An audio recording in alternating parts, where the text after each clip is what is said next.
Vous résidez à l'étranger. Vous souhaitez faire construire votre maison au Mali. Vous disposez de la totalité du budget pour votre projet. Votre maison est construite selon votre plan.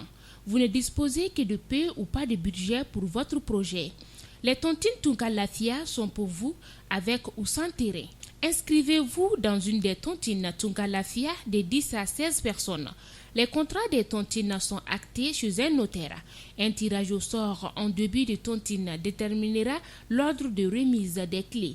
Chaque 5 mois, un client reçoit ses clés pour les tontines villa simples et chaque 7 à 8 mois pour les tontines de duplex avec ou sans piscine. Adhérez aux tontines de construction Tunkalafia pour réaliser votre projet immobilier au Mali en toute confiance. Fini les problèmes d'acquisition de parcelles et les difficultés de construction au Mali pour les Maliens de l'extérieur. Pour toute autre information, appelez téléphone WhatsApp 00336 41 94 03 80 00336 77 83 04 14 email contact@tunkalafia.com TikTok @tunka.lafia Facebook Tunkalafia. Avec Tunkalafia, pour chaque Malien de l'extérieur, une maison de l'intérieur. Tunkalafia.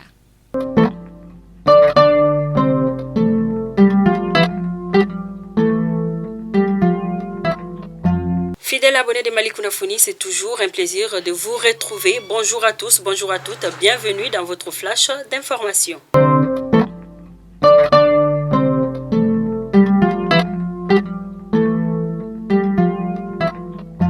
Ils sont au total 90 agents de la police de l'air et des frontières outillés en matière de détection de la fraude documentaire.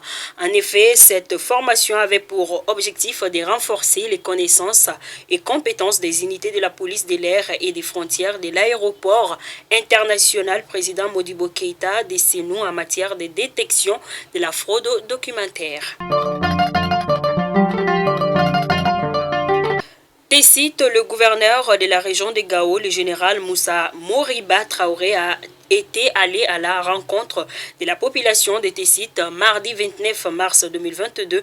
Il était en compagnie du commandant du théâtre Est de l'opération Maliko, le colonel Famouké Kamara, et d'une délégation, rapporte le site des FAMA.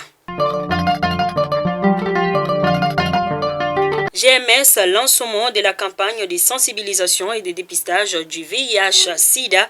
Cette sensibilisation était basée sur le VIH-Sida qui est une pandémie qui touche des millions de personnes à travers le monde. C'est une réalité dans notre pays et au sein des forces de défense et de sécurité.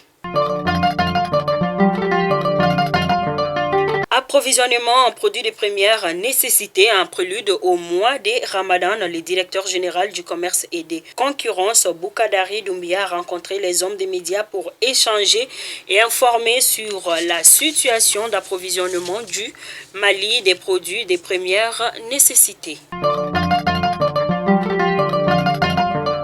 Journée mondiale de la courtoisie sur la route, le ministre des Transports et des Infrastructures, Madame Dambélé Madina Sissoko, a présidé la 11e édition de la Journée mondiale de la courtoisie sur la route le 24 mars dernier à la Fédération malienne des associations des personnes handicapées.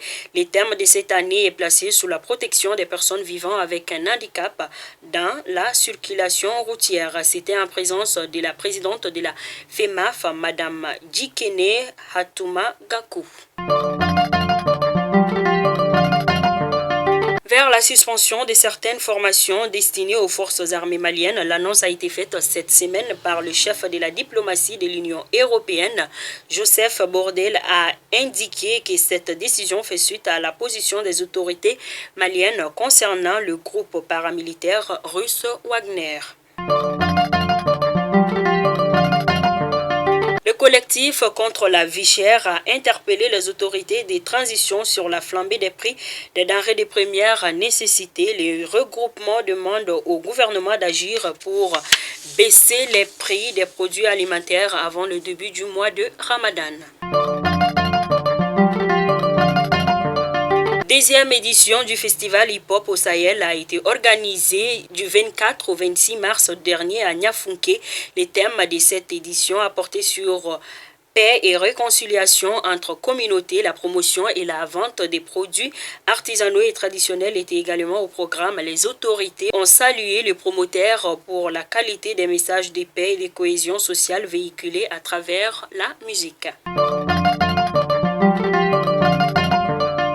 Enfin, nous terminons à Koulikoro où plus de 60 millions de francs CFA, c'est le coût des équipements de santé oculaire remis le 29 mars 2022 à la direction régionale de la santé de Koulikoro. Les dons et des SIG saveurs, ces matériels sont destinés aux 10 districts sanitaires de la région, permettront, selon les autorités sanitaires, d'améliorer les conditions de travail dans le domaine de la santé oculaire et de rendre performant le plateau technique de la chirurgie ophtalmologique. Fidèles abonnés de Mali Kunafoni, où que vous soyez, c'était donc là votre flash d'information. Je vous donne rendez-vous demain pour un autre numéro. D'ici là, portez-vous bien et bonne journée de jeudi à tous. Que Dieu bénisse les Mali. Merci.